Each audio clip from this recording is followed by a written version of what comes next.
oleh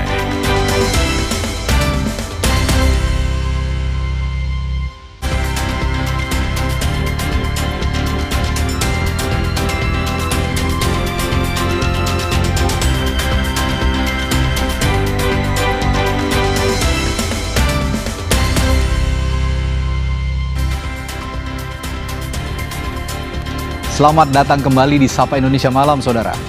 Kasus hukum yang dihadapi Roy Suryo bertambah, saudara. Usai ia dan pengacaranya Ahmad Khosynuddin dipolisikan Egy Sujana dan Damai Harilubis. Lalu mengapa Egy dan Damai Harilubis ini melaporkan Roy ke polisi dan bagaimana pihak Roy menghadapi kasus hukum barunya ini? Yang juga jadi sorotan di Sapa Indonesia Malam, mantan Komisaris Utama PT Pertamina Persero Basuki Cahayapurnama Ahok jadi saksi di persidangan dugaan korupsi tata kelola minyak Pertamina. Ahok minta penegak hukum juga memeriksa Presiden ke-7 RI Joko Widodo dan BUMN. Dua informasi ini akan jadi sajian utama di Sapa Indonesia Malam. Saya Friska Clarissa. Dan saya Radhi Saputro, kita jelang Sapa Indonesia selengkapnya. Sampai Indonesia Malam selengkapnya untuk Anda.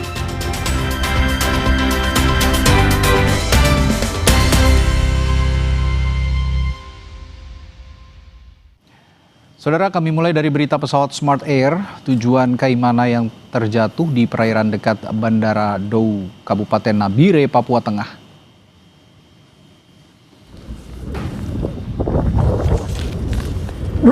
Apa-apaan ini?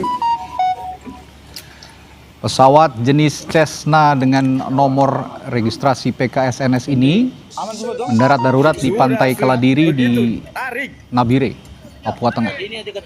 Dari data awal yang diperoleh, pesawat tujuan Kaimana ini mengangkut 13 orang penumpang, diantaranya 11 penumpang dan 2 kru. Tugas gabungan bersama warga berusaha mengevakuasi korban maupun pesawat ke tepi laut. Seluruh penumpang dan kru dilaporkan selamat dan telah mendapatkan perawatan di RSUD Nabire. Terkait dengan penyebab kecelakaan, sedang dalam penyelidikan pihak berwenang. Yang penting aman semua dong. Sudah begitu tarik. Mengalami overshoot dan terjebur di laut ya. Dengan 13 penumpang atau person on board 13, artinya 11 penumpang dan 2 kru. Melakukan evakuasi sesuai dengan tupoksi kami dan selanjutnya kami bawa ke Rumah Sakit Nabire dalam keadaan basah dan dalam keadaan selamat dan basah penumpangnya. Sebelumnya belasan korban pesawat Smart Air mendarat darurat di Laut Perairan Nabire, berada di atas badan pesawat yang mengapung. Beberapa bagian pesawat rusak seperti sayap kanan yang patah. Kecelakaan jatuhnya pesawat ini terjadi sekitar pukul 12 waktu Indonesia Timur. Pesawat gagal terbang ke Kaimana setelah sempat lepas landas dari Bandara Nabire, namun beberapa saat kemudian berbelok kembali ke arah bandara dan mendarat darurat di tepi pantai.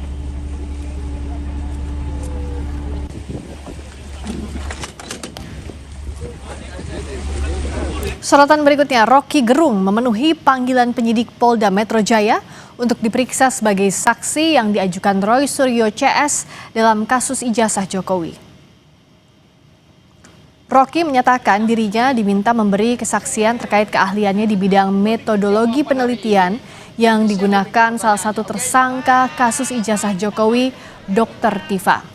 Menurut Rocky, penelitian yang dilakukan Dr. Tifa untuk menguji keaslian ijazah Jokowi telah memenuhi persyaratan prosedural penelitian.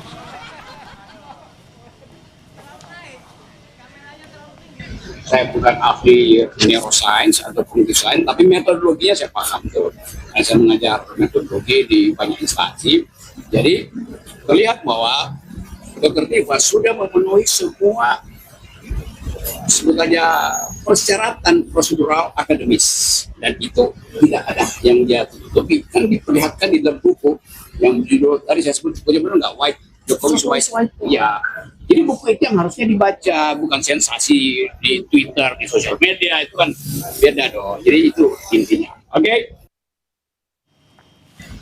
Bagaimana hasil pemeriksaan Rocky Gerung di kasus ijazah Jokowi? Kita perbarui informasinya bersama jurnalis Kompas TV Benediktus Aditya dan juru kamera Yan Faris. Bene, selain pernyataan soal penelitian Dr. Tifa sudah sesuai persyaratan akademik, apalagi yang disampaikan Rocky Gerung dalam pemeriksaan tadi? Ya, Friska, memang tadi Rocky Gerung sempat diperiksa begitu ya, 2,5 jam lamanya di Polda Metro Jaya. Hal ini juga menjadi pemenuhan atas panggilan dari Polda Metro Jaya terhadap pemeriksaan saksi ahli yang meringankan Dr. Tifa. Nah, tadi memang setelah atau usai dari pemeriksaan sendiri, Rocky Gerung ini menyampaikan kepada media begitu ya, beberapa pertanyaan yang dilayangkan, setidaknya ada 10 pertanyaan begitu yang dilayangkan pihak Polda Metro Jaya penyidik kepada dirinya, dan kurang lebihnya ini semuanya terkait dengan keahlian Rocky Gerung sebagai akademisi yang terfokus pada bidang metodologi penelitian, sehingga ini juga yang didalami oleh pihak kepolisian. Nah, di luar daripada itu memang tadi kami juga Rocky Gerung tidak menyampaikan secara eksplisit, namun salah satu poin penting yang perlu dicatat adalah memang terkait dengan pendapat dari Rocky Gerung sendiri yang menyatakan bahwa untuk karya dari Dr. Tifa yang berjudul Jokowi's White Paper ini sudah memenuhi persyaratan prosedural metodologi penelitian. Nah, perlu diketahui Friska dan juga saudara, memang Dr. Tifa sendiri ini merupakan salah satu dari 8 orang yang sudah ditetapkan oleh Polda Metro Jaya sebagai tersangka setelah gelar perkara yang dilakukan oleh Polda Metro Jaya begitu ya, di mana 8 tersangka ini dibagi menjadi 2. Kemudian Dr. Tifa sendiri ini masuk ke dalam klaster pencemaran nama baik dan dilayangkan atau dipasalkan 310 KUHP. Begitu Friska. Dan juga bicara soal pemeriksaan ini, kelanjutan proses hukum di kasus Suryo CS di Polda Metro Jaya seperti apa? Ahli atau saksi siapa lagi yang akan diperiksa?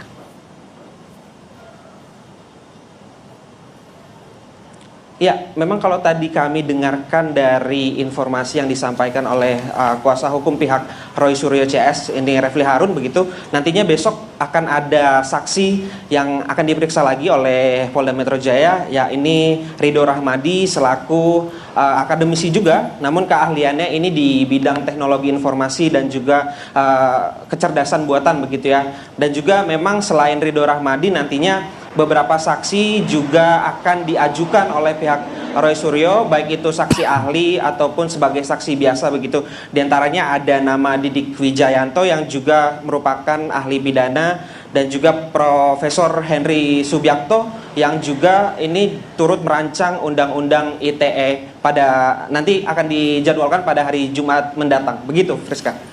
Benedictus Aditya langsung dari Polda Metro Jaya, kita nantikan ada ahli yang akan diperiksa besok, ahli teknologi informasi di kasus Roy Suryo CS terkait kasus ijazah Jokowi. Terima kasih.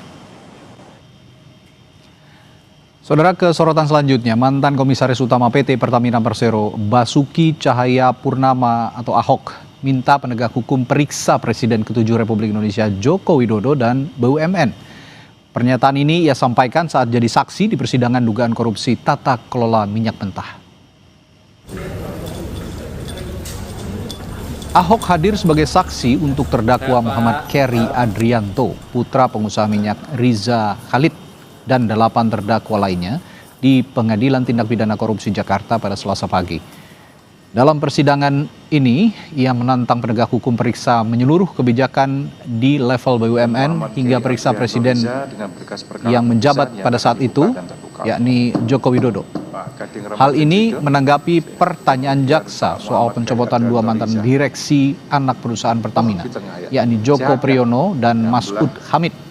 Ahok menyesalkan pencopotan keduanya karena dinilai sebagai direktur berintegritas dan rela kehilangan jabatan daripada menandatangani pengadaan yang bermasalah.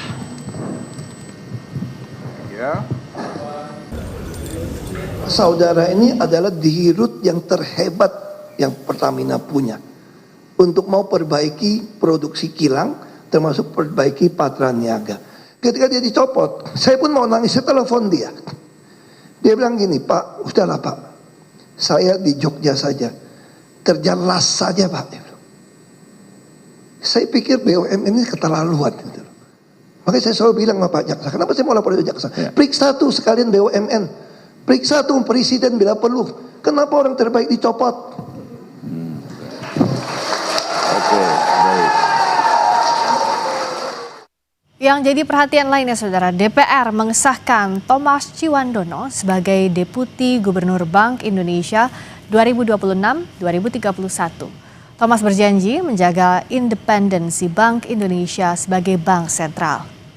DPR mengesahkan Thomas Ciwandono sebagai Deputi Gubernur Bank Indonesia pada rapat paripurna di Senayan Selasa siang. Ia menggantikan Deputi Gubernur BI sebelumnya, Yuda Agung, yang mengundurkan diri 13 Januari lalu. Selain menjaga independensi, Thomas yang merupakan keponakan dari Presiden Prabowo juga berjanji menyelaraskan kebijakan fiskal dan kebijakan moneter. Fit and proper itu melalui dan mengikuti segala peraturan dan perundangan yang sudah ada. Di sini saya ingin sampaikan sekali lagi komitmen saya untuk menjaga independensi Bank Sentral dan juga seperti saya katakan kemarin di proses fit and proper menyelaraskan kebijakan fiskal dan moneter. Menteri Keuangan Purbaya Yudi Sadewa mengakui Yuda Agung jadi calon kuat untuk mengisi kursi Wakil Menteri Keuangan yang sebelumnya dijabat Thomas Ciwandono. Meski demikian, ia menegaskan kewenangan menentukan Wamenkyu baru adalah hak prerogatif Presiden. Sebelumnya, Yuda Agung mengundurkan diri dari jabatan sebagai Deputi Gubernur Bank Indonesia, di mana masa jabatan Yuda seharusnya berakhir pada tahun 2027.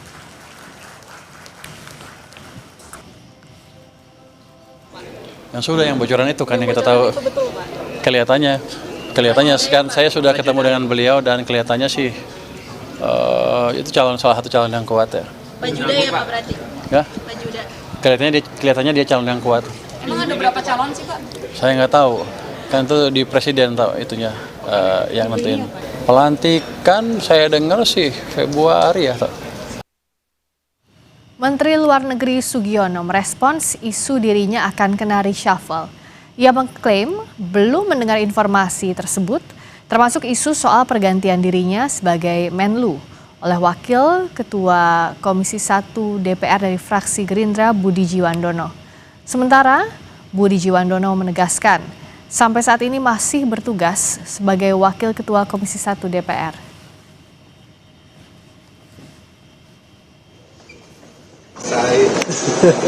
Tapi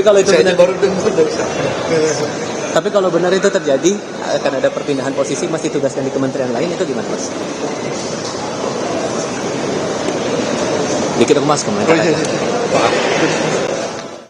Ini katanya mau jadi eksekutif kata Bro. makanya ditanyakan ke Pak Utuh. Kabar dari mana? Tugas kita tetap sekarang di Komisi 1. Terima kasih teman-teman. Sampai hari ini masih di Komisi 1. Sampai hari ini masih di Komisi 1, Mas. Ya ini kita moral, kenapa kerja?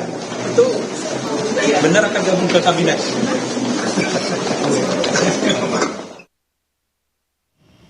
Sebelumnya sinyal reshuffle juga terlihat dari parlemen di Senayan. Ketua Komisi 1 DPR RI fraksi PDI Perjuangan sempat memperkenalkan wakilnya Budi Jiwandono akan bergeser ke kursi eksekutif saat rapat tertutup dengan Menteri Pertahanan Senin lalu. Saat dikonfirmasi, Utut menyebut komentar itu hanya bercanda.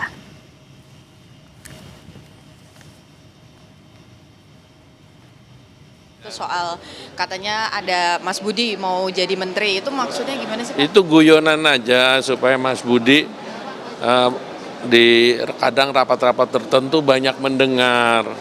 Karena salah satu problem negara kita itu sekarang sulit mendengar. Kalau kan jadi pemerintah kan mesti ditanya mendengar. Kita sering bertanya terus pulang. Nah, jadi saya guyonan. Tapi kalau yang tahu ya Pak Presiden atau tanya kepada Dasko. Saudara, DPR resmi menetapkan Adis Kadir sebagai Hakim Konstitusi terpilih setelah menjalani proses uji kelayakan di DPR. Terpilihnya Adis sebagai Hakim Konstitusi juga membuat posisi Adis Kadir di kursi pimpinan DPR akan diganti.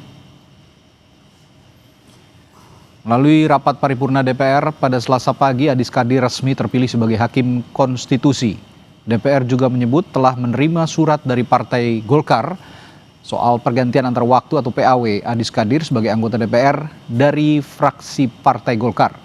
DPR juga langsung memproses pemberhentian Adis Kadir sebagai wakil ketua DPR. Setelah terpilih, keputusan DPR soal pemilihan Adis Kadir akan dikirimkan ke Presiden Prabowo Subianto untuk kemudian menjalani tahap selanjutnya, yakni pelantikan.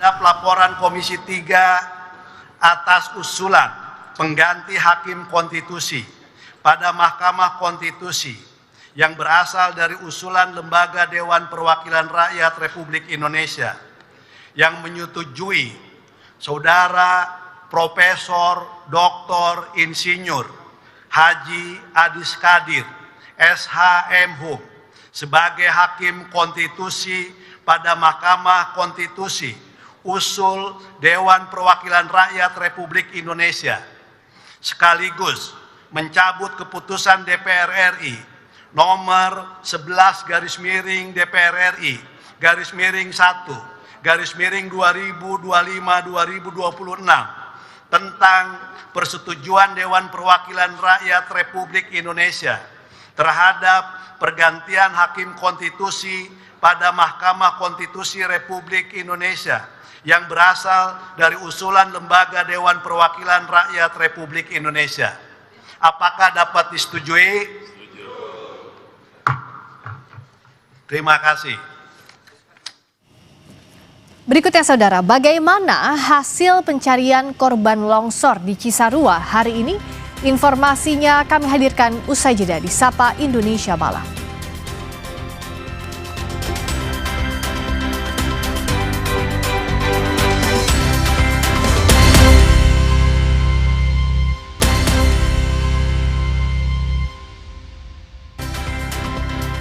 Kembali di Sapa Indonesia Malam, saudara, tim SAR sudah menemukan dan membawa 34 kantung jenazah dalam pencarian hari keempat longsor di Desa Pasir Langu, Kecamatan Cisarua, Kabupaten Bandung Barat, Jawa Barat. Hingga saat ini pencarian diutamakan menggunakan ekskavator yang dikerahkan sejak pagi tadi. Pencarian manual sempat dihentikan sementara karena alasan keamanan, karena diketahui hujan lebat terjadi di puncak Gunung Burangrang. Hingga hari keempat pencarian, tim SAR menemukan 34 kantung jenazah yang kemudian diserahkan kepada tim DVI Polda Jawa Barat.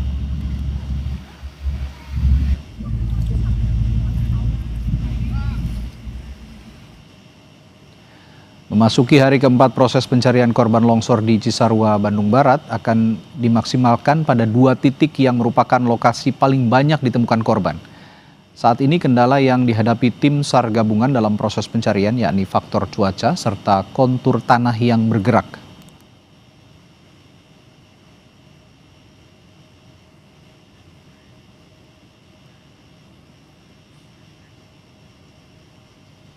Set A1 dan set A2, karena kemarin terakhir itu terakhir kita paling banyak di A2 ya, kemudian berkembang nanti akan ke B, karena beberapa juga di B kita kemarin sempat dapat tapi tidak maksimal karena waktu sudah turun, sudah sore sekali. Nah, jadi nanti kekuatan yang ada di A1 dan A2 itu akan kita deploy, kita bagi juga ke B2. Ternyata tanahnya bergerak, makanya kita sangat berhati-hati, dan juga dari teman PU juga menyarankan setiap ada pergerakan alat berat ini kita timpal dengan balok atau potongan-potongan. Saudara, Pemkab Bandung Barat, Jawa Barat menyebut bakal merelokasi warga terdampak bencana longsor di Kecamatan Cisarua. Lokasi yang rawan longsor bakal dialihkan menjadi hutan. Pemkab menyebut sedang mendata warga yang rumahnya terdampak longsor di Desa Pasir Langu, Kecamatan Cisarua, Kabupaten Bandung Barat. Ada total 3 RW di wilayah ini yang terdampak tanah longsor. Pemkab bakal melarang lokasi yang rawan longsor menjadi permukiman dan selanjutnya bakal dialihfungsikan menjadi hutan. Wakil Bupati Bandung Barat menyebut saat ini pihaknya masih menunggu hasil kajian Badan Geologi terkait kondisi tanah yang masih bisa kembali ditempati warga. Rumahnya ya tidak mungkin untuk dikembalikan di situ. Itu sudah kesepakatan dan kemarin arahan dari Pak Gubernur juga itu ke depannya mau dijadikan sebagai hutan ya. Ya tidak boleh dipakai lagi untuk perumahan ya, tidak boleh. Karena itu sudah ya sangat membahayakan kalau dibuatkan di situ lagi. Kita mencari lokasi yang tadi kalau kata geologi sekitar Kecamatan Cisarua ini ya pasti Langu. Iya di sekitar sini, di sekitar Pasar Langu. Dari pendataan sudah dimulai atau kapan? Sedang dalam proses. Warga terdampak longsor Cisarua meminta relokasi yang dilakukan tidak hanya memperhatikan masalah tempat tinggal tetapi juga mata pencaharian. Pasalnya mayoritas warga merupakan petani dan peternak. Lahan pertanian serta peternakan mereka pun terdampak. Meski begitu, warga mengaku trauma untuk kembali tinggal di lokasi tersebut.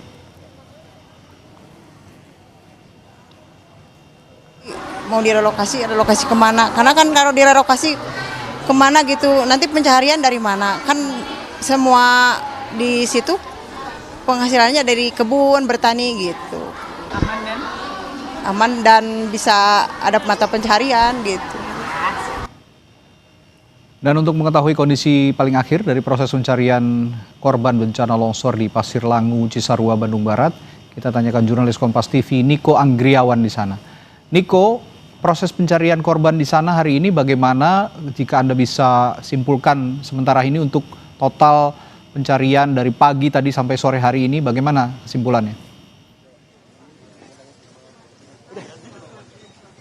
Ya, pencarian yang dilakukan sejak pukul 8:30 pagi hingga pukul 17.20 waktu Indonesia Barat tadi disampaikan langsung oleh Kepala SAR Bandung Adedian Permana, baru saja disampaikan kepada media bahwa mereka hari ini menemukan 8 kantong jenazah yang ditemukan di sektor A1, A2, dan juga B2. Ada 4 jenazah yang ditemukan di sektor A1, kemudian ada 3 jenazah yang ditemukan di sektor A2 dan 1 di B2. Itu yang tadi disampaikan langsung oleh Kepala SAR Bandung, Adedian Permana, dan juga dia menyampaikan dalam konferensi pers hari ini ada sekitar 155 jiwa yang terdampak longsor yang terjadi di Desa Pasir Langu, Kecamatan Cisarua, Kabupaten Bogor, Bandung Barat maksud kami. Dan selain itu ada 75 orang yang selamat dan saat ini masih ada 80 orang, Radi dan juga saudara, masih dalam pencarian atau dinyatakan hilang. Angka ini menurut Kepala SAR Bandung, angka orang yang hilang ini bersifat dinamis, bisa berubah sewaktu-waktu berdasarkan informasi yang diterima langsung oleh Basarnas, di mana posko yang terdapat di dekat dengan lokasi tempat kejadian perkara.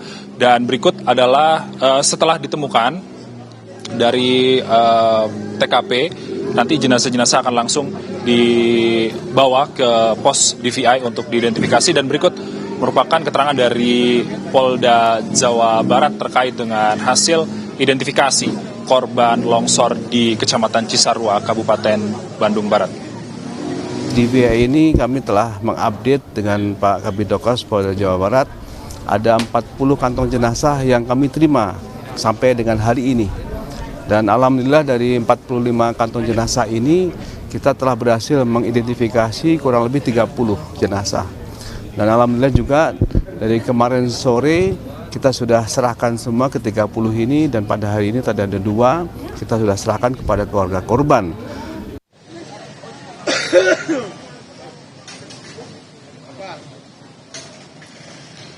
Ya, rencananya pada hari ini Basarnas nanti akan melakukan evaluasi, kemudian besok pencarian akan difokuskan di sektor-sektor yang tentunya berpotensi untuk ditemukan banyak korban, terutama di sektor A1 dan A2, yang mana sektor tersebut ini merupakan permukiman padat dan bisa berpotensi di sektor tersebut ini bisa ditemukan korban yang tertimbun material longsor. Radi, kembali ke studio. Ya, masih ada 80 korban yang masih dinyatakan hilang dan fokus pencarian nanti akan difokuskan di beberapa sektor, termasuk juga kemungkinan ditemukannya nanti anggota TNI Angkatan Laut ya dari Korps Marinir yang juga gugur dalam peristiwa longsor di Kabupaten Bandung Barat ini. Terima kasih Niko Anggriawan melaporkan langsung dari Kabupaten Bandung Barat, Jawa Barat. Sesaat lagi saudara, kasus bela istri dari jambret. Suami jadi tersangka diselesaikan lewat restoratif justice. Ulasannya kami hadirkan sesaat lagi di Sapa Indonesia Malam.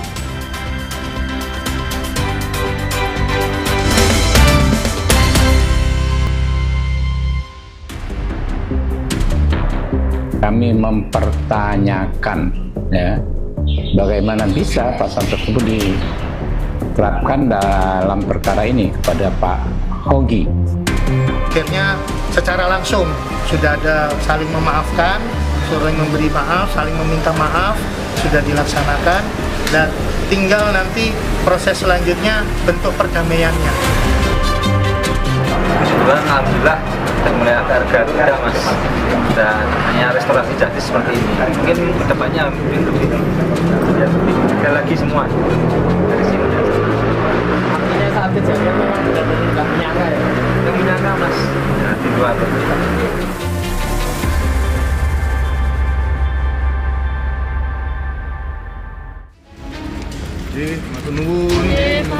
Hogi Minaya, suami yang ditetapkan sebagai tersangka usai membela istrinya di jambret, kini bisa tersenyum lega. Kasus yang menjeratnya kini berakhir setelah Kejaksaan Negeri Sleman memfasilitasi upaya restoratif justice pada Senin lalu. Hogi menjalani proses mediasi restoratif justice di Kejaksaan Negeri Sleman. Meski prosesnya belum selesai, namun pihak Kejari telah mencabut status tahanan kota Hogi Minaya, ditandai dengan pelepasan gelang pelacak digital yang terpasang di kakinya. Alhamdulillah sudah mulai agak reda mas, dan hanya restorasi justice seperti ini. Mungkin kedepannya lebih lagi semua dari sini. Artinya saat kejadian memang benar-benar nggak menyangka ya? Nggak menyangka mas, nah, di luar. Kami inginkan dari pertama kan terutama kebebasan suami saya, dan semoga ini segera tercapai, itu yang paling penting, paling utama itu. Sudah sedikit lega ya Mbak ya dengan proses ini? Alhamdulillah, iya. Pada Senin lalu, Kejaksaan Sleman mempertemukan suami korban penjambretan Hogi Minaya dengan keluarga pelaku penjambretan secara virtual. Dalam pertemuan ini, kedua belah pihak sepakat untuk saling memaafkan dan sepakat untuk berdamai.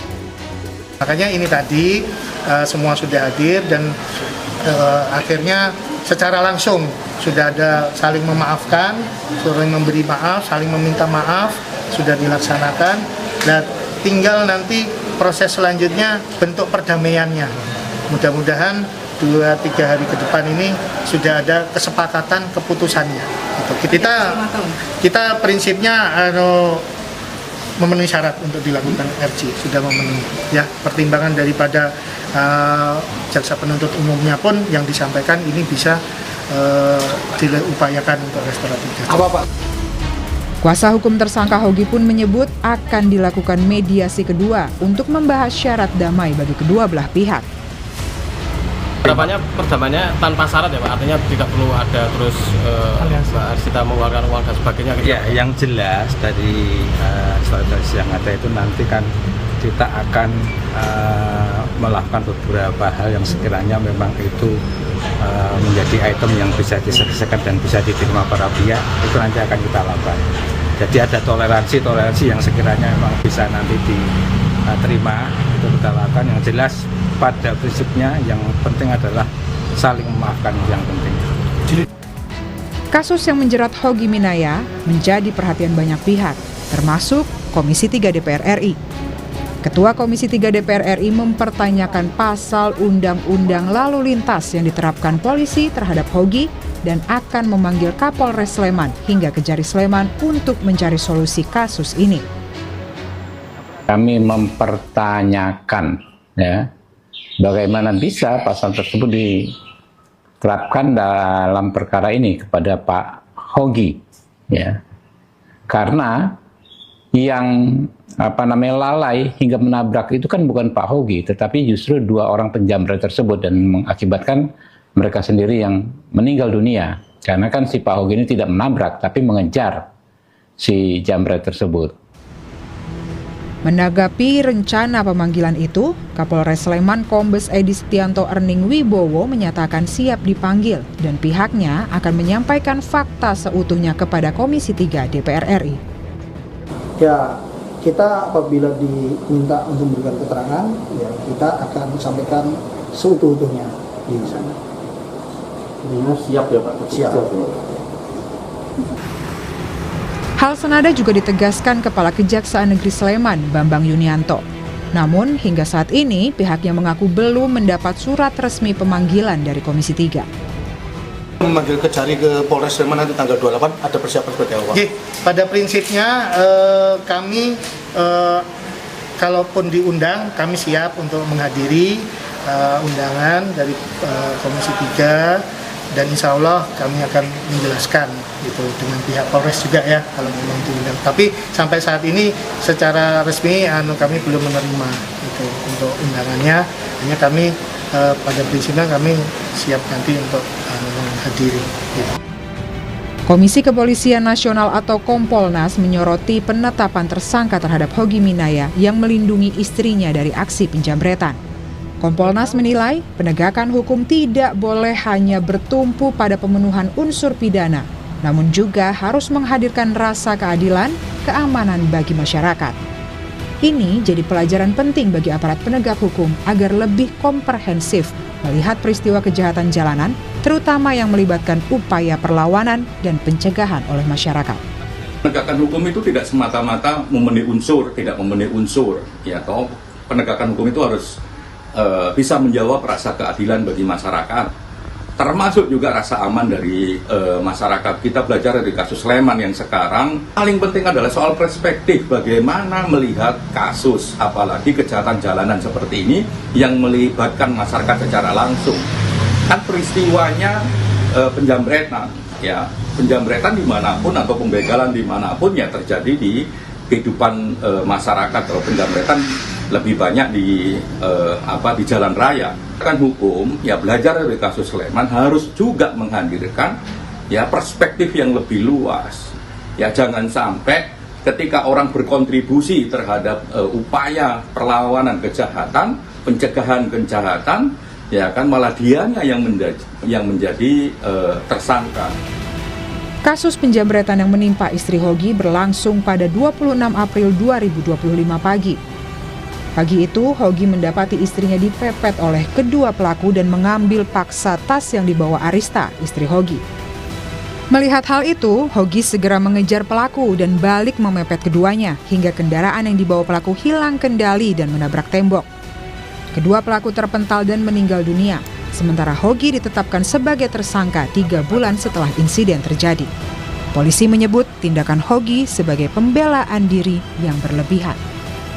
Tim Liputan, Kompas TV.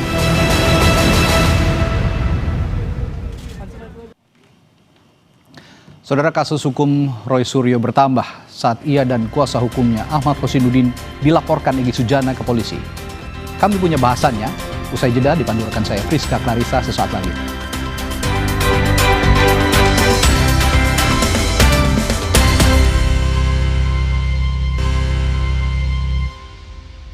Masih di Sapa Indonesia Malam bersama saya Friska Clarissa. Kasus hukum yang dihadapi Roy Suryo makin bertambah. Roy Suryo dan kuasa hukumnya Ahmad Khosinuddin dilaporkan oleh Damai Hari Lubis dan Egy Sujana ke Polda Metro Jaya. Keduanya dilaporkan terkait dugaan pencemaran nama baik. Damai melaporkan Ahmad Khosinuddin karena diduga menuding pemanggilan 3 tersangka klaster 1 kasus ijazah Jokowi akibat dari pengaruh Damai Hari Lubis dan Egy Sujana. Damai membantah tudingan tersebut dan menegaskan pemanggilan para tersangka merupakan proses hukum murni yang ditangani penyidik Polda Metro Jaya. Menurut Damai, 3 tersangka yaitu Rizal Fadilah, Kurnia Tri Royani, dan Rustam Effendi memang telah terjadwal untuk diperiksa. Tanggal 22 kemarin Kamis, itu akibat saya dengan Bang Egy, senior saya, ke Solo. Ya, itu jangan peristiwa yang Solonya saya udah sampaikan mungkin ya, kalaupun mau nanti di luar ini ya, karena mau dampingin ini. Dia bilang itu gara-gara saya ke sana inilah makanya dipanggil 22 orang itu hasut itu namanya. ya kan, hasut. Karena apa? Namanya seseorang atau subjek hukum itu sudah dilaporkan menjadi tersangka, tentu kan ada jadwal-jadwal agenda pemanggilan, ya kan? Kok bisa-bisa dia nuduh kami gitu loh, ya kan? Kasus fitnah dan pencemaran nama baik terkait ijazah Jokowi belum selesai. Kini bertambah lagi kasus hukum yang harus dihadapi Roy Suryo. Egy Sujana dan Damai Harilubis juga mempolisikan Roy Suryo dan salah satu pengacaranya. Kita bahas kasus hukum yang dihadapi Roy Suryo ini bersama kuasa hukum Roy Suryo CS, Abdul Ghafur Sangaji, juga pihak yang melaporkan Roy Suryo dan Ahmad Hosinuddin atas dugaan pencemaran nama baik, ada Damai Harilubis, serta Ketua Rampai Nusantara Mardian Syah Semar. Selamat malam Bang Damai, Bang Sangaji, juga Bang Semar. Selamat malam Mbak Priska. Malam. Bang Damai. Terima Mas kasih. Semar, selamat malam. Selamat malam. Oke, mari kita mulai perbincangan kita dari Bang Damai dulu. Jadi kenapa sih harus sampai melaporkan mantan kawan? Ini kan sempat satu jalur perjuangan. Nah, sekarang kenapa dilaporkan? Kenapa perlu harus dilaporkan ke polisi? Jadi begini, kebetulan kawan kita itu menyatakan jelas-jelas bahwa pemanggilan terhadap teman-teman saya, TPWA tersebut, pada hari Kamis yang lalu, dia menyatakan karena kedatangan saya ke sana dan Egy, ya tentunya kita keberatan, ya kan? Nah, artinya kan berarti kita apa mungkin bisa nyetir penyidik, ya kan? Ngedrive penyidik sedemikian rupa. Saya rasa penyidik itu kan sudah memang fungsi tugasnya, apalagi sudah ada ketetapan tersangka. Tentu dia punya jadwal. Kok bisa-bisanya dia nuduh seperti itu gitu ya, nggak pakai kalimat-kalimat yang tanda kutip, ya kan? Atau apa, atau satire atau apa gitu ya. Dia enggak, langsung ini akibat daripada kedatangan. Ya kan? Itu kan image publik buruk sama kita, padahal kita kan gunakan itu fasilitas KUHP, ya kan, melepaskan diri daripada status tersangka dengan kronologis awal ya. Nah, itu kan sebetulnya kan tidak niat awalnya seperti itu, hanya Bang Egy pengen berobat ya, tapi yang pertamanya harus kronologis ini, ya kan, dia dihujat kawan-kawannya. Tidak ikut ke Solo padahal ada pemanggilan Mabes bertepatan dengan hari itu. Kedua, kepingin nasihati, datanglah syarat dari saya, jangan minta maaf dan tidak dipublis. Ini kronologis yang tahu kita dan sama-sama mengakui, kesepakat tadi kan. Nah ternyata di sana kan kayak seperti ada peluang akrab. Ya jadi cair, otomatis, ya kan otomatis ibarat orang dikasih kesempatan kan jadi nambah. Peluang tersebut bukan hanya keinginan berobat, ya pasti puncaknya TSK kepingin SP3. Jadi itu mengalir pada hari itu, jadi nggak berencana. Nah tapi yang kalaupun benar, ya karena memang ada KUHP mengatur itu SP3, ya kan. Nah, dikasih syarat lagi ya, paling nggak kan harusnya ketemu di tengah. Apa ini ngatur-ngatur kita? Oke. Ketemu di tengah, ketemu di tengah. Tapi Bang Damai waktu merasa tersinggung dan butuh melaporkan ke polisi, itu sempat komunikasi nggak dengan Bang Roy Suryo CS? Tapi nanti jawabnya usai kumandang azan maghrib bagi wilayah DKI Jakarta dan sekitarnya. Kita ikuti.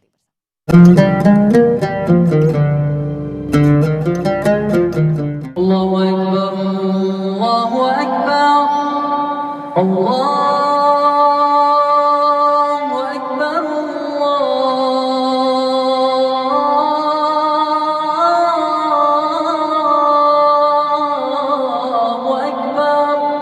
أشهد أن لا إله إلا الله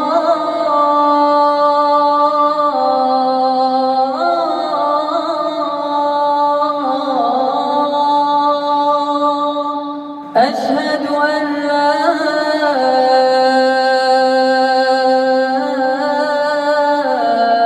إله إلا الله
على الفلاح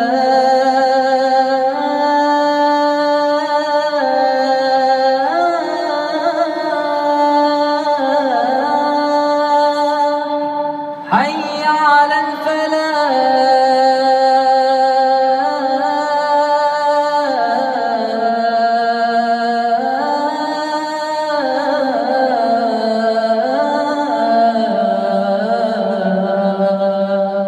الله أكبر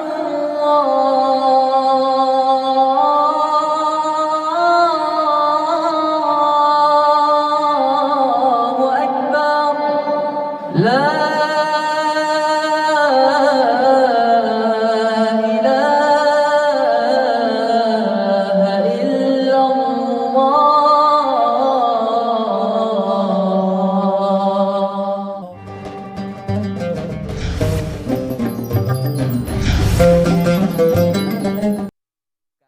Selamat menunaikan ibadah sholat maghrib bagi Anda yang menjalankan khususnya di wilayah Jakarta dan sekitarnya. Sapa Indonesia Malam masih bersama dengan pihak yang melaporkan Roy Suryo dan Ahmad Kosinudin atas dugaan penyemaran nama baik. Ada Damai Hari Lubis, lalu juga kuasa hukum Roy Suryo CS Abdul Ghafur Sangaji dan Ketua Rampai Nusantara Mardian Syah Semar. Tadi kan Bang Damai bilang tuh ada ketersinggungan kenapa sih disebut-sebut gitu. Nah tapi sebenarnya udah ada komunikasi belum sih sebelum dilaporin ke polisi dengan Bang Roy Suryo CS kan mantan kawan. Oh, oke. Terima kasih Mbak Priska ya. Jadi memang tidak pernah ada komunikasi sebelumnya. Tiba-tiba kami tahu bahwa Bang Damai kemudian Bang Egy sudah membuka LP di Polda. Jadi kami tahu juga dari media, kaget juga kami gitu loh Mbak Priska. Padahal ini kan sama-sama teman seperjuangan ini kan. Dahulu sama-sama membersamai gerakan untuk membongkar dugaan ijazah palsu Presiden Jokowi. Tiba-tiba begitu sudah 8 tersangka, 2 tersangka mendapatkan SP3, kemudian berhenti kasusnya, malah dilakukan laporan ke Polda Metro Jaya gitu. Kaget juga sebenarnya Mbak Priska gitu. Tapi gini Mbak Priska, saya ingin memberikan satu catatan bahwa LP yang disampaikan Bang DHL dan ES, sebetulnya secara hukum ya mereka punya hak untuk menyampaikan laporan ke polisi gitu. Dan bukan hanya mereka, setiap warga negara kan memang kepentingan hukumnya dilindungi. Hanya persoalannya adalah apakah materi yang dijadikan sebagai dasar LP itu tepat nggak secara hukum? Karena ada latar belakangnya gini Mbak. LP ini tidak bisa kita lepaskan dari satu catatan kritis kami secara hukum. Kenapa tuh? Bahwa SP3 yang diterbitkan oleh Polda Metro Jaya berdasarkan kajian hukum kami mengalami cacat formil dan cacat material. Kenapa? Cacat formilnya adalah kepada alasan-alasan SP3 yang dasarnya adalah restoratif justice. Itu setelah kami kaji, sebetulnya belum memenuhi semua persyaratan yang diperintahkan oleh aturan perundang-undangan, baik yang diatur dalam KUHP, Undang-Undang Nomor 20 Tahun 2025, maupun juga diatur dalam Perpol Nomor 8 2021.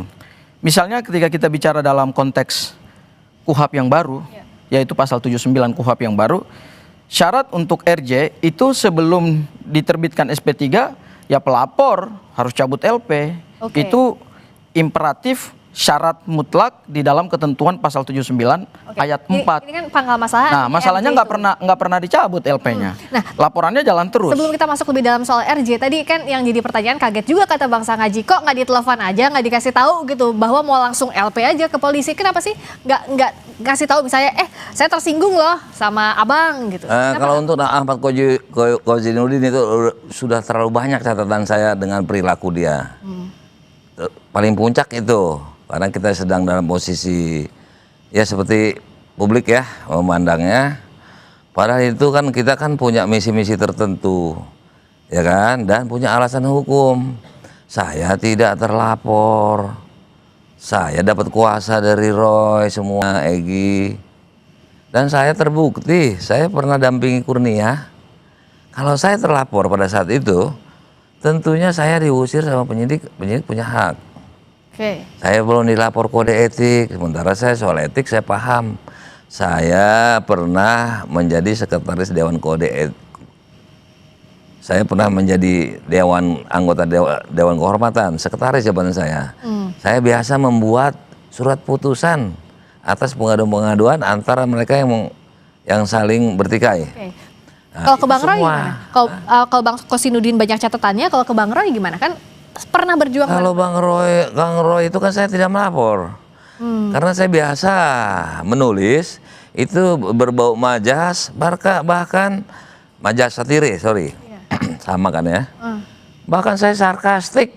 Tapi LP itu Bang Roy juga ditulis di Nah, kalau menurut maaf ya, mungkin keterbatasan publik atau ada sengaja orang-orang yang membawa framing mengarah kepada yang jin ifrit, tuyul gitu kan. Kalau saya kan nggak masalah, saya nggak lapor. Tadi saya bilang, saya biasa nulis sarkastik.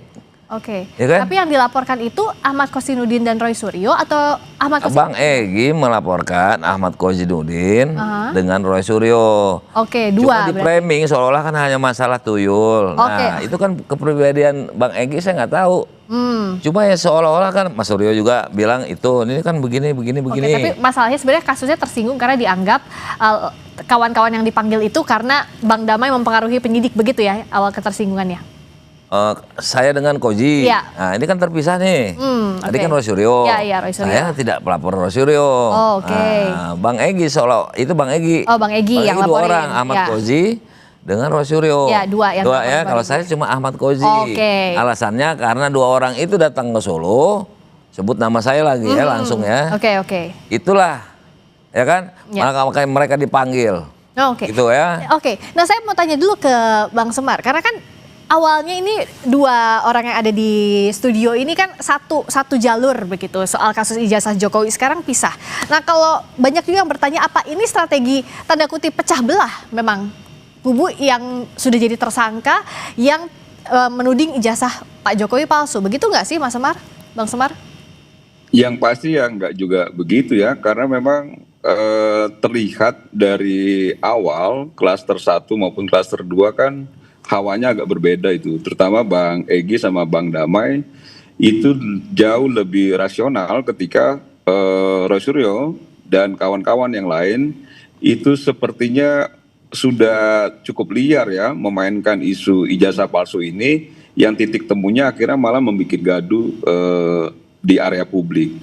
Nah, saya ingin merespon begini, sebenarnya itu memang haknya Bang Damai Hari Lubis dan Bang Egy ya untuk melaporkan siapapun, termasuk Ahmad Kosinudin sama Roy Suryo. Tapi kalau kita ingat lagi, sebelum SP3 maupun RJ itu dilakukan, penyidik Polda Metro Jaya itu sempat merilis loh, menyampaikan bahwa dalam bulan Januari ini sudah diagendakan pemeriksaan para tersangka di klaster 1. Jadi kalau sekarang itu dilakukan, sebenarnya bisa dipastikan memang itu sudah teragendakan, bukan karena Bang Hari Lubis dan juga Bang Egy, itu sudah clear. Nah, bahwa itu akhirnya membuat ketersinggungan, kita juga menghargai hak-haknya. Bukan berarti juga kita ya yang ada di pihak Pak Jokowi senang juga dengan situasi ini. Sebenarnya tidak senang, Mbak. Kenapa? Kita itu begini, kita itu pengennya semua kan baik-baik saja. Kalaupun memang akhirnya Roy Suryo, Rismon, Tifa itu masih bersikeras untuk membuktikan soal dugaannya, ya mari kita bertarung di proses peradilan, kan begitu ya. Nah, ini yang menurut saya jauh lebih fair dibandingkan membangun narasi-narasi atau membuat satir-satir terhadap siapapun, termasuk terhadap kawan yang dulunya seperjuangan, Bang Egy dan Bang Hari Lubis gitu loh. Itu yang menurut saya itu nggak fair lah.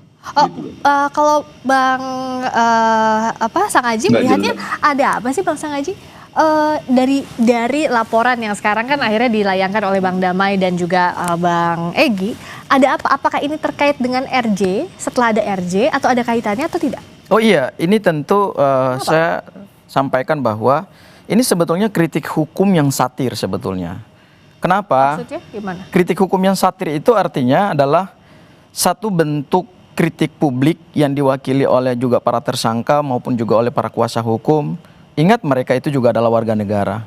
Ketika kita melihat ada satu proses penegakan hukum yang tidak due process of law, artinya penerapan hukum yang menjadi dasar dari keluar SP3 kemudian restoratif justice ini kemudian menabrak hukum acara pidana kita, ya tentu siapapun orangnya, apalagi yang paham hukum, dengan keluarnya KUHP yang baru, advokat adalah bagian dari aparat penegak hukum, ya kita boleh dong menyampaikan kritik publik.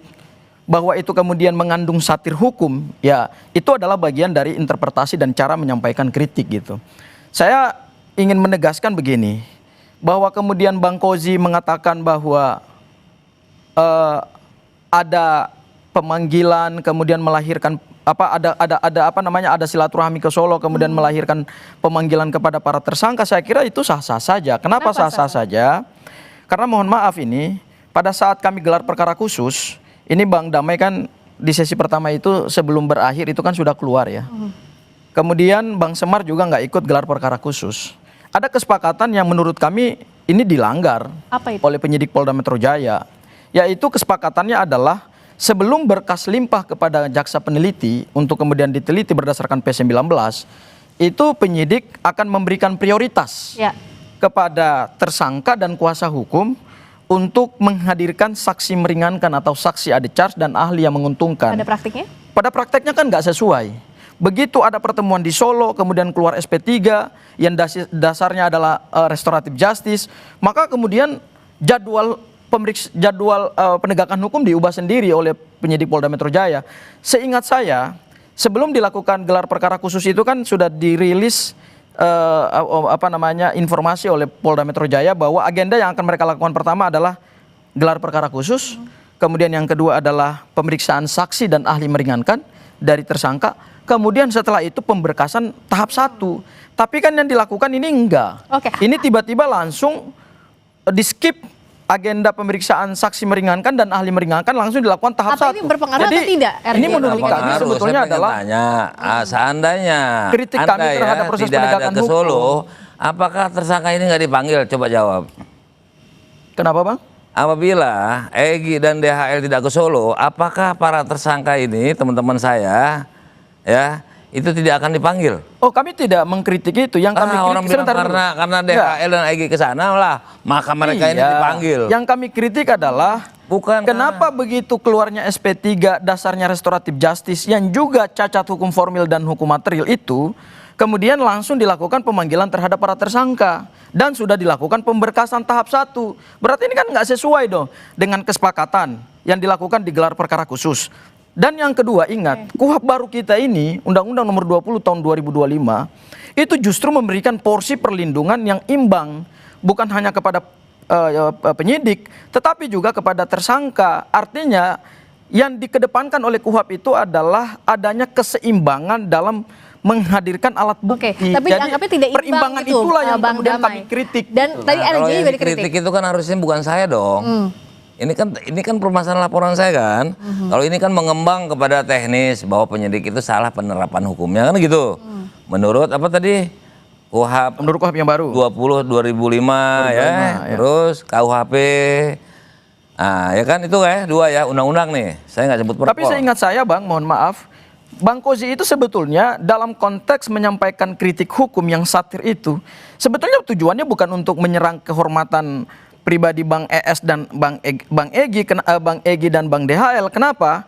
Karena kalau kita bicara kualifikasi delik, yang Abang laporkan itu kan 433, 434. Itu tuduhan, beda sebetulnya satir. kan adalah berkaitan dengan harkat dan martabat. Yang dikritik itu kan adalah proses penegakan hukumnya. Kenapa Bang Damai menganggap itu bukan satir tapi tuduhan? Kenapa? Mereka ini mereka ini dipanggil karena mereka berdua ke sana.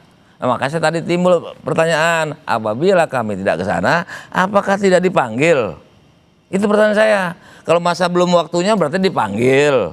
Kan kita juga nggak boleh menerka-nerka. Kapan penyidik itu akan manggil? Dia sudah terjadwal. Tapi dari rumusan perbuatan delik materialnya Bang, itu beda menurut lagi. aku itu beda itu loh Bang. Ini kan yang itu kritiknya kan adalah kritik laporan. Dia masalah teknis beracara. Tapi nama Abang juga nggak disebut kok di situ. Hanya disebut 2 orang. Boleh diputar. Oke. Ya, udah dikonfirmasi juga tapi kok ke apakah Bang Damai merasa terganggu kehormatannya? Tadi kalau kata Bang Sangaji kan tidak lah, jadi seolah masa teman saya. Kenapa terganggu? Dalam rangka pembelaan saya selalu bilang, memang Bang, teman saya harus pulang ke rumah, bukan kayak dia ledakan sekalian. Mohon maaf Bang Damai. Padahal tugasnya non litigasi. Apa sih nomenklaturnya? Pemahaman tentang non litigasi itu restorasi justice, ya kan? Damai, musyawarah, ya kan? Dia nggak lakukan, jadi kontradiksi. Oke, nah RJ anomali daripada tugas dia. Mohon maaf Bang Damai. Bang Damai buka LP di Polda Metro Jaya, kebetulan aku sudah lihat LP-nya. Itu kan 3 pasal yang Abang laporkan. Pasal 433, 434 sama 27 Undang-Undang ITE. Dia sedang ngupas pasal nih. Ya, sebetulnya secara delik material, perbuatan mana sih yang menurut Abang dan berdasarkan rumusan ilmu hukum pidana yang disebut pencemaran nama baik itu apa sih batasannya gitu? Nah ini dijawabnya usai jeda gitu di Sapa Indonesia Malam nanti ya, usai jeda kita akan disebut itu mencemarkan nama baik. Mana pasal-pasal yang dianggap mencemarkan nanti sabar dulu kita jawab usai jeda di Sapa Indonesia Malam, kami segera kembali.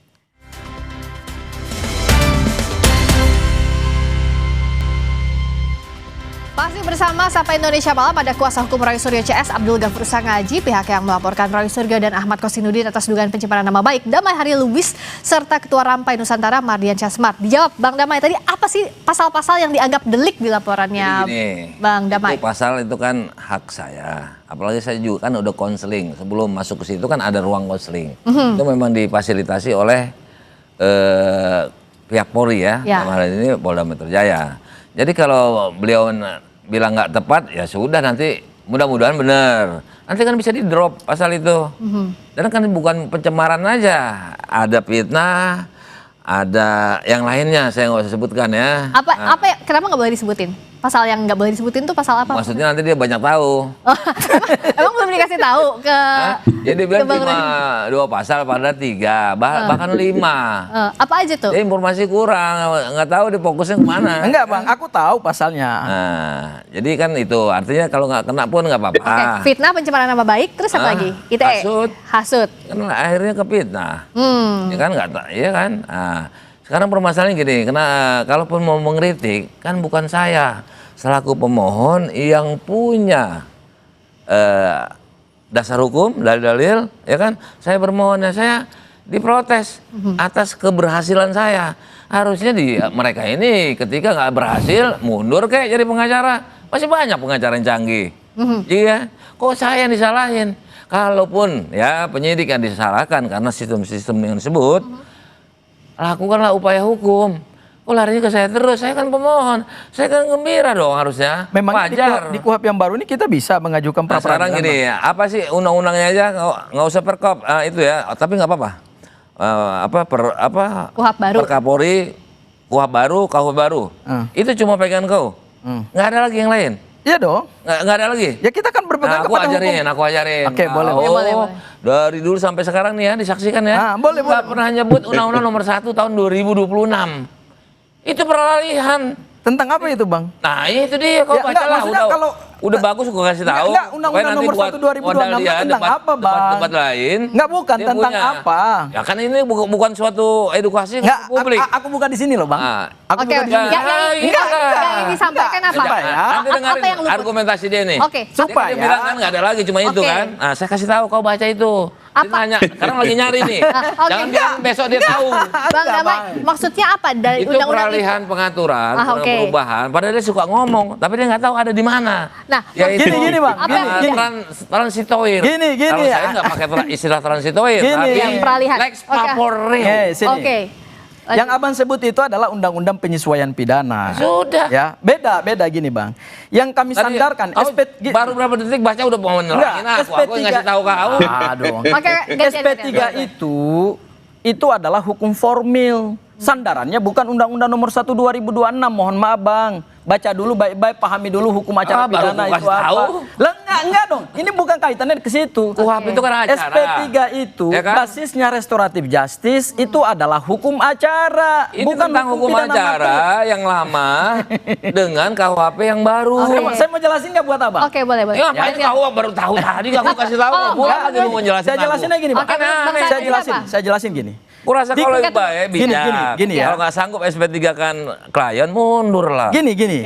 Masih banyak jago-jago. Hukum pidana itu basisnya 2, hukum acara dan hukum material.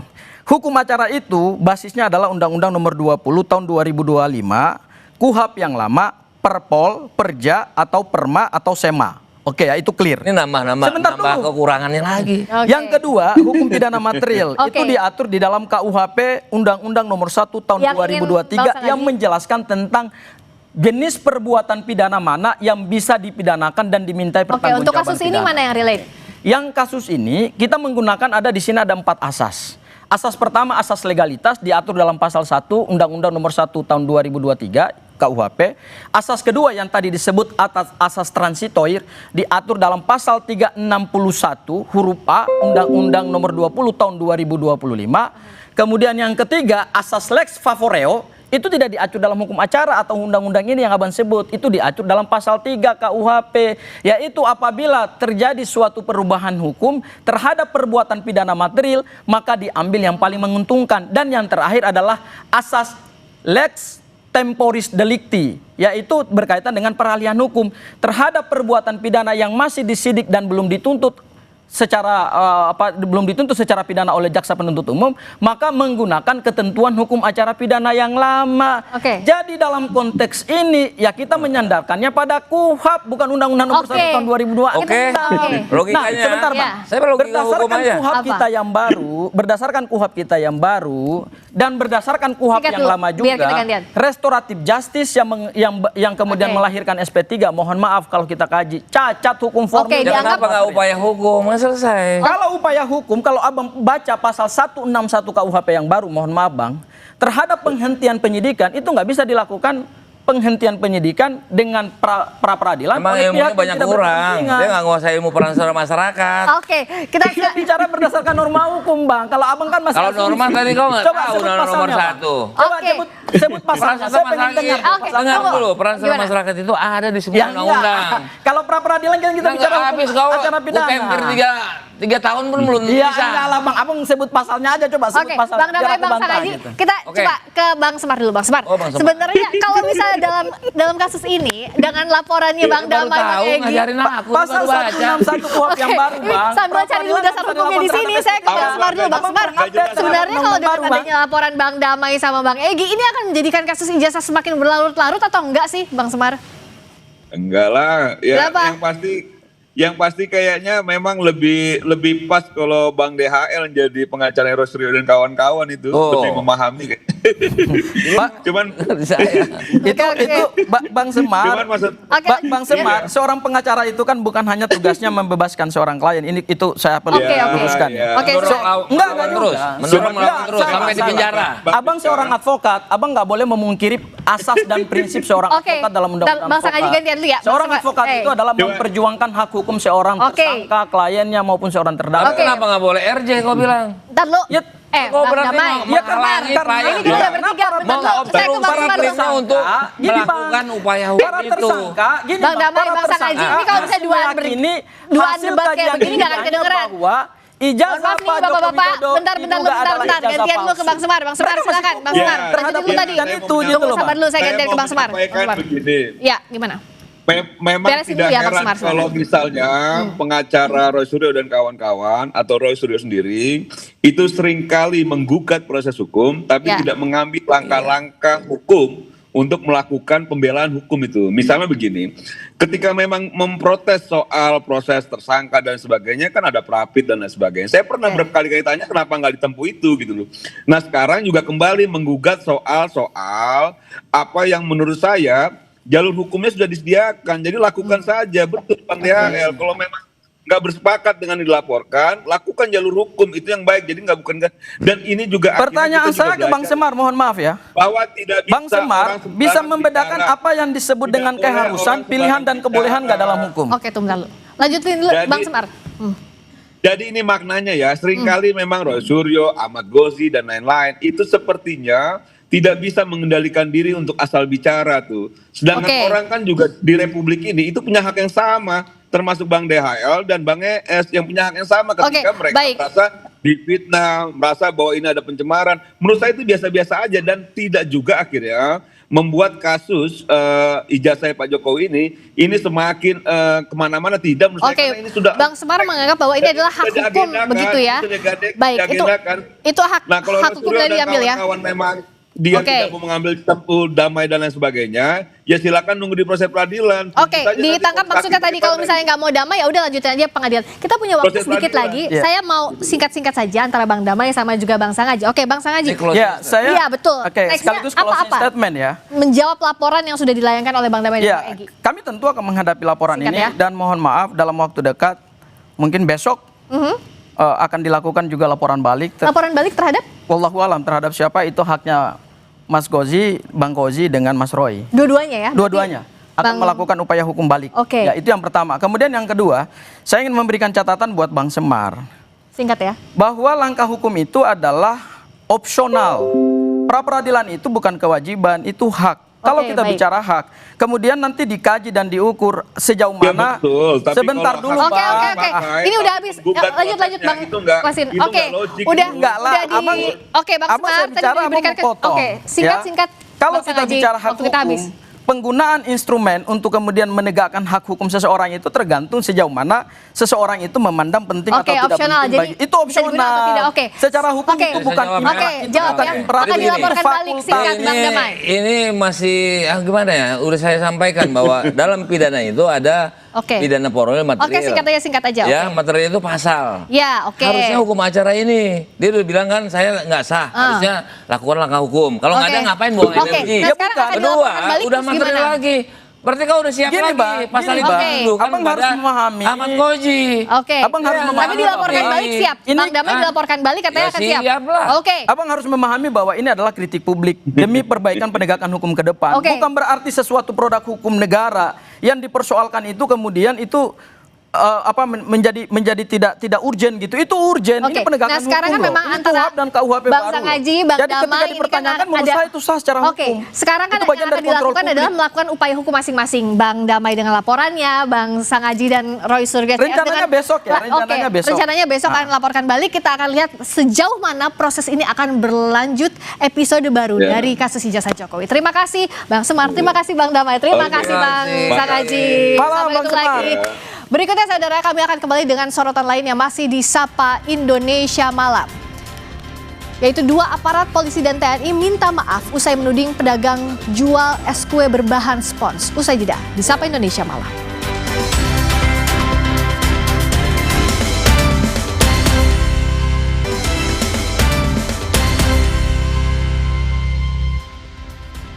Masih di Sapa Indonesia Malam, 2 aparat TNI Polri minta maaf setelah video mereka menyebut seorang pedagang jual es kue gabus bahan spons viral di media sosial. Sang pedagang mengungkap sempat dianiaya aparat. Ini kita dapat penjual es kue jadul yang dulu kita pernah makan. Nah sekarang harap hati-hati bagi orang tua ya Pak ya. Karena ini udah rekayasa, bukan bahan kue lagi atau puding, melainkan bahan spons ya Pak Babinsa. 2 anggota TNI Polri, yakni Babinsa di Kelurahan Utang Panjang Kemayoran dan Babin Kamtipmas, Kelurahan Kampung Rawa Johar Baru, belakangan jadi sorotan. Pada video yang tersebar di media sosial, keduanya menuding seorang pedagang menjual es kue berbahan spons. Tapi hasil uji laboratorium, Tim Keamanan Pangan Dokpol Polda Metro Jaya menyatakan es kue itu terbuat dari bahan makanan dan layak konsumsi. Setelahnya, kedua anggota TNI dan Polri itu minta maaf. Kami Babin Kamtipmas dan Babinsa yang bertugas membuat video tentang penjual es spons di wilayah Kemayoran menyampaikan permohonan maaf yang sebesar-besarnya kepada seluruh masyarakat atas kegaduhan yang timbul akibat video yang sempat beredar luas di media sosial. Sang pedagang Sudrajat mengaku sempat dipaksa memakan es yang dituding berbahan spons tersebut. Ia pun bilang sejumlah aparat juga sempat menyekap dan menganiayanya hingga menyebabkan memar di wajah dan bahu. 5 kali. Es kue saya dilempar di ini muka saya. Jadi tendang apa semua dikepret, ditonjok. Disuruh paksa? Paksa sama dia, suruh makan. Sempat disekap atau gimana Bapak? Disekap, dikunci sama dia. Sang pedagang bilang peristiwa ini terjadi pada Sabtu 24 Januari saat ia berjualan. Ia ingat 5 orang aparat datang dan mempertanyakan bahan es kue yang dijual. Kini Sudrajat yang sempat dibawa ke kantor polisi telah berdagang kembali. Tim Liputan Kompas TV. Saudara, tudingan soal es kue berbahan spons berujung permintaan maaf. Mengapa aparat bisa melakukan kesalahan yang fatal seperti itu? Kita bahas bersama anggota Kompolnas RI Khairul Anam. Mas Anam, selamat malam. Selamat malam, apa kabar? Sehat selalu. Kabar baik, sehat juga Mas Anam. Bicara soal berita ini, apa Kompolnas sudah meminta keterangan langsung kepada polisi? Karena publik sudah terlanjur marah. Apakah permintaan maaf ini cukup, Mas Anam? Ya, pasti tidak cukup ya. Yang pertama begini, kasus ini sendiri sebenarnya dalam konteks yang lain ada upaya yang dilakukan oleh rekan-rekan kepolisian, termasuk juga menggunakan pendekatan ilmiah ya, dengan menguji makanannya. Ternyata dinyatakan sendiri oleh Dokes Polda Metro Jaya bahwa itu dari warna dan dari bau, dari bahan layak untuk dimakan. Nah, itu juga satu proses yang menurut saya juga bagus. Namun demikian, yang problem mendasar adalah kalau belum jelas duduk perkaranya ya jangan dipublikasikan. Ini kan problemnya di situ. Terus ada tindakan-tindakan yang memang sepatutnya memang tidak dilakukan. Oleh karenanya kalau Pak penjual es tersebut merasa bahwa mendapatkan penganiayaan dan sebagainya, mohon untuk segera dilaporkan ke Propam, atau kalau enggak bisa kami dampingi. Kami sudah berkomunikasi dengan Propam, ya Propam Mabes Polri, apa yang sudah dilakukan. Salah satunya sudah melakukan pemeriksaan terhadap anggota tersebut. Ya, apakah pelanggaran dan tidak pelanggaran. Nah, proses ini sedang berjalan. Oleh karenanya, kalau pihak Pak penjual tersebut merasa penting dan menurut kami juga penting ya untuk menambah informasinya, kami kira Kompolnas akan mendampingi, atau kalau enggak ya kami akan berkoordinasi dengan Propam untuk proaktif terhadap beliau. Ya. Itu yang kedua. Yang ketiga sebenarnya dinamikanya ya memang ada beberapa waktu terakhir ini memang ada dinamika soal makanan untuk anak-anak yang memang punya sensitivitas kesehatan. Lah oleh karenanya memang tindakan dari kepolisian ya mencoba untuk masuk di sana. Yang salah adalah belum apa-apa sudah dipublikasi. Padahal kan harusnya dicek dulu sesuai dengan saintifik ya kan, apakah ini berbahaya ataukah tidak dan sebagainya. Nah kalau ini berbahaya ya memang ya harus ada tindakan bersama-sama, tidak hanya oleh kepolisian tapi oleh kesehatan dan sebagainya, Kementerian Kesehatan dan sebagainya lah.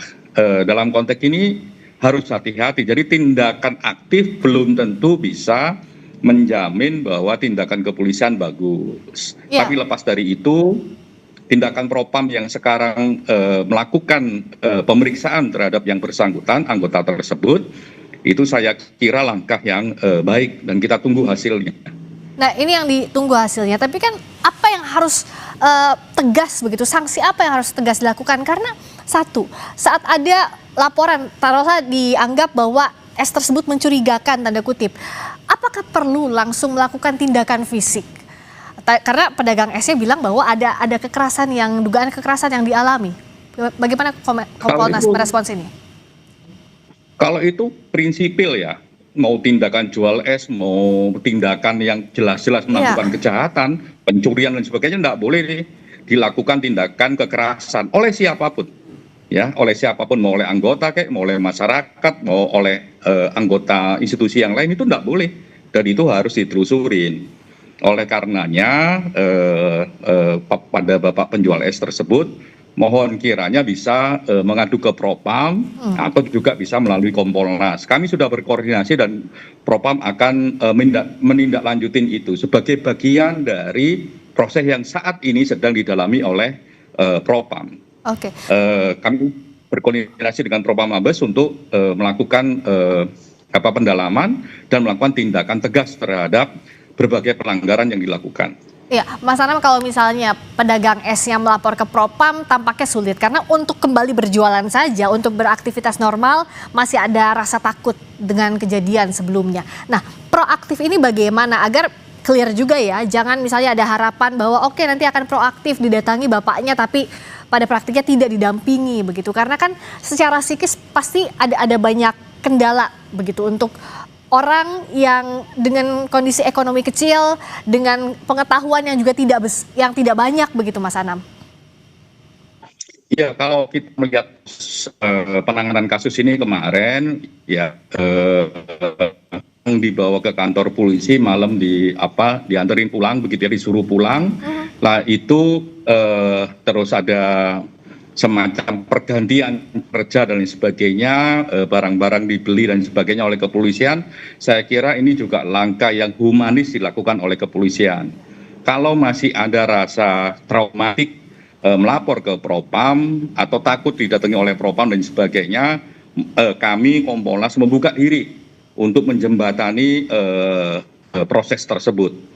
Yang paling penting adalah membuat peristiwa ini clear, gitu ya, membuat peristiwa ini clear. Yang pertama adalah yang menyatakan bahwa produk ini layak dimakan adalah kepolisian sendiri, ya, Polda Metro Jaya dengan Bidokesnya. Artinya memang ada satu pendekatan ilmiah yang itu menjadi tanggung jawab kepolisian, mengatakan bahwa itu aman. Artinya jualan es harusnya ini dilepas dari soal traumatik, ya, itu lebih memiliki basis bahwa jualannya adalah barang makanan yang layak makan. Itu yang pertama. Yang kedua, dalam konteks kasusnya sendiri, trauma dia mendapatkan penganiayaan dan sebagainya, saya kira langkah Propam untuk melakukan pendalaman, pemeriksaan terhadap pelaku, khususnya yang dari anggota Polri, itu langkah yang baik. Dan kami sudah berkomunikasi dengan Propam Mabes Polri,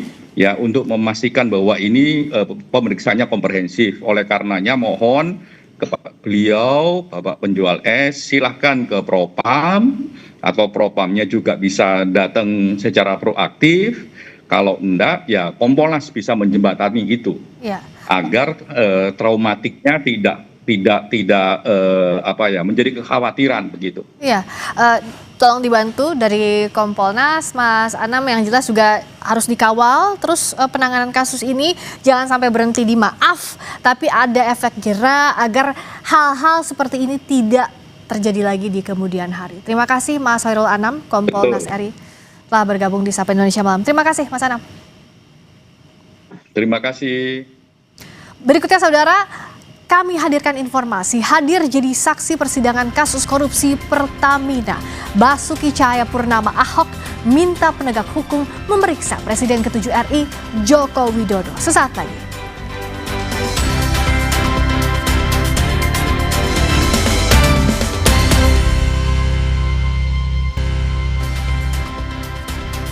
Kembali di Sapa Indonesia Malam, mantan Komisaris Utama PT Pertamina Persero Basuki Cahayapurnama Ahok menjadi saksi di persidangan dugaan korupsi tata kelola minyak mentah. Ahok hadir sebagai saksi untuk terdakwa Muhammad Keri Adrianto, putra pengusaha minyak Riza Khalid, dan 8 terdakwa lain di Pengadilan Tindak Pidana Korupsi Jakarta Selasa pagi. Dalam persidangan, ia menantang penegak hukum memeriksa secara menyeluruh kebijakan di level BUMN. Hal ini menanggapi pertanyaan jaksa soal pencopotan 2 mantan direksi anak perusahaan Pertamina, yakni Joko Priyono dan Masud Hamid. Ahok menyesalkan pencopotan keduanya karena dinilai sebagai direktur berintegritas dan rela kehilangan jabatan daripada menandatangani pengadaan yang bermasalah. Dua saudara ini adalah dirut yang terhebat yang Pertamina punya, untuk mau perbaiki produksi kilang, termasuk perbaiki Patraniaga. Ketika dia dicopot, saya pun mau nangis, saya telepon dia. Dia bilang gini, Pak, udahlah Pak, saya di Jogja saja, kerja las saja Pak. Saya pikir BUMN ini keterlaluan. Makanya saya selalu bilang sama Pak Jaksa, kenapa saya mau lapor ke Jaksa? Periksa tuh sekalian BUMN, periksa tuh presiden bila perlu. Kenapa orang terbaik dicopot?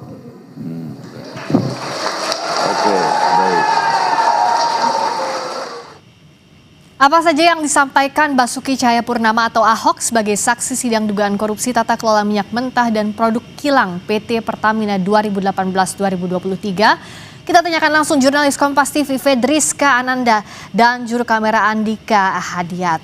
Fedriska, apa saja poin-poin yang disampaikan Ahok sebagai saksi dalam sidang kasus ini yang bisa digali sebagai temuan baru?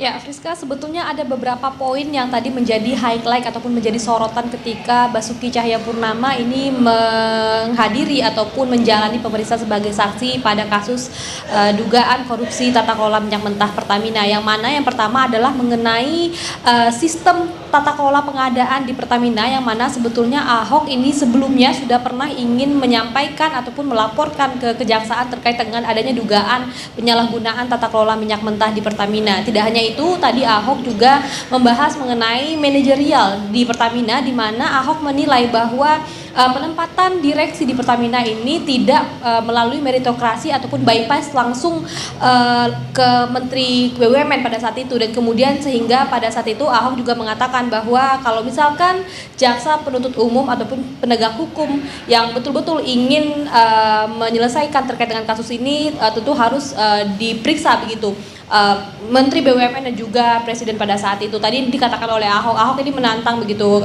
para penegak hukum ini untuk dapat menggali kasus ini lebih dalam lagi.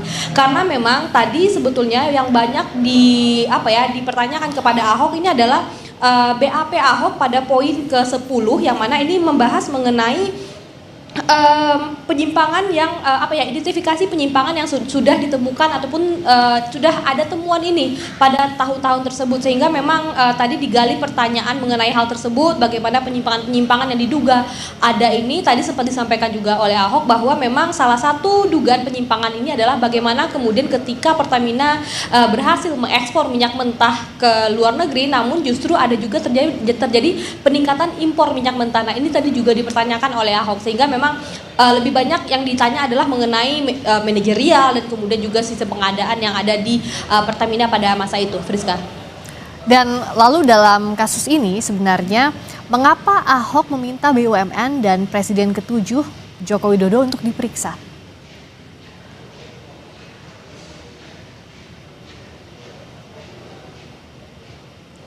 Ya, karena memang pada saat itu seperti tadi saya sudah sempat sampaikan bahwa sebetulnya Ahok sudah menemukan indikasi temuan-temuan penyalahgunaan atau penyimpangan begitu, sehingga memang Ahok menilai perlu ini dilaporkan ke pihak ke penegak hukum ataupun ke Menteri BUMN, karena memang tadi sempat saya singgung juga bahwa Ahok mengatakan bahwa penentuan ataupun penetapan direktur-direktur ataupun direksi di Pertamina ini tidak lagi menggunakan meritokrasi. Jadi memang ini langsung bypass ke Menteri BUMN, sehingga memang Ahok ini mempertanyakan kemudian ketika ada 2 orang direksi Pertamina yang kemudian di nonaktifkan begitu. Ini merupakan pertanyaan bagi Ahok, mengapa 2 orang yang Ahok nilai ini sebagai orang yang berintegritas dan juga direksi terbaik begitu, kenapa kemudian dinonaktifkan ketika melakukan ketika menolak untuk menangani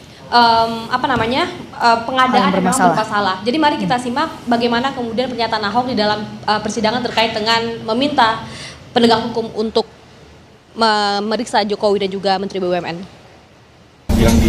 Bukan perintah Pak Jokowi, kamu yang ngarang-ngarang itu. Saya bilang kalau mau tahu lebih dalam mesti tanya Menteri BUMN sampai Presiden. Kenapa? Karena Presiden yang meminta harga premium. Padahal dulu sempat dihilangkan kan, Pak Jonan balikin lagi. Itu kan akhirnya kan terpaksa produksi kilang nggak bisa, mesti campur nafta untuk diturun ke premium dong. Maka di zaman saya udah kita hapus, kita naik ke Pertalite yang produksi sendiri. Nah terus kenapa tidak mau subsidi berbasis orang dengan voucher digital? Jadi kami selalu memberikan solusi. Tapi pertanyaan saya, kenapa sampai hari ini nggak dilaksanakan? Ya tanya sama Presiden dong, yang berwenang, jangan saya.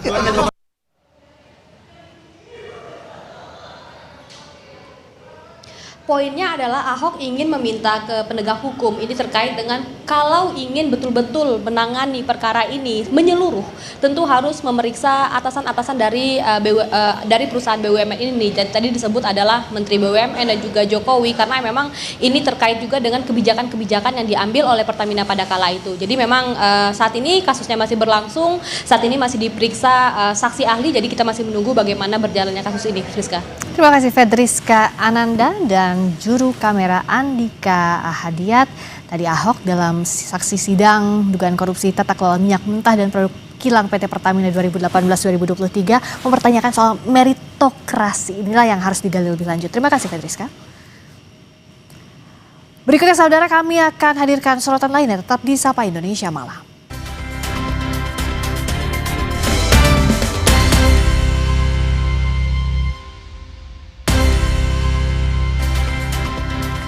Saudara, banjir akibat luapan Sungai Citarum masih merendam permukiman warga di Karawang, Jawa Barat. Lebih dari 1.300 jiwa mengungsi. Ratusan rumah di Desa Karangligar, Karawang, Jawa Barat masih terendam banjir dengan ketinggian air mencapai 1 hingga 3 meter. Kondisi seperti ini sudah berlangsung selama 10 hari, namun air belum juga surut. Berdasarkan data pemerintah Desa Karangligar, saat ini ada 350 rumah yang terendam. Jumlah warga yang bertahan di pengungsian sebanyak 1.336 jiwa. Ini cuma lagi lihat-lihat, Pak. Pada rumah sudah pada rusak. Sudah pada rusak ya, Iya. Pak? Saat ini warga di mana, Pak, bertahan? Di pengungsian. Masih di pengungsian. Iya. Untuk kebutuhan sehari-hari gimana, Pak? Masih Ya, aman? masih minta bantuan dari Masih. relawan sama pemerintah daerah. Dari pemerintah ya. Tapi saat ini masih disuplai ya, Pak? Masih disuplai. Saudara, jangan lupa 5 hari lagi, mulai 1 Februari, Kompas TV pindah channel. Satu langkah lebih dekat, satu langkah makin terpercaya. Dapatkan selalu berita dan informasi terupdate Kompas TV di televisi Anda di channel 11 pada perangkat TV digital atau set-top box. Terima kasih Anda telah menyaksikan Sapa Indonesia Malam. Perbarui terus informasi Anda di Kompas TV dengan 3 botol air mineral 700 ml yang setara 2 liter air untuk 1 hari penuh kesejukan. Saya Friska Clarissa dan mewakili rekan saya Radhi Saputro pamit undur diri. Selamat malam, sampai jumpa.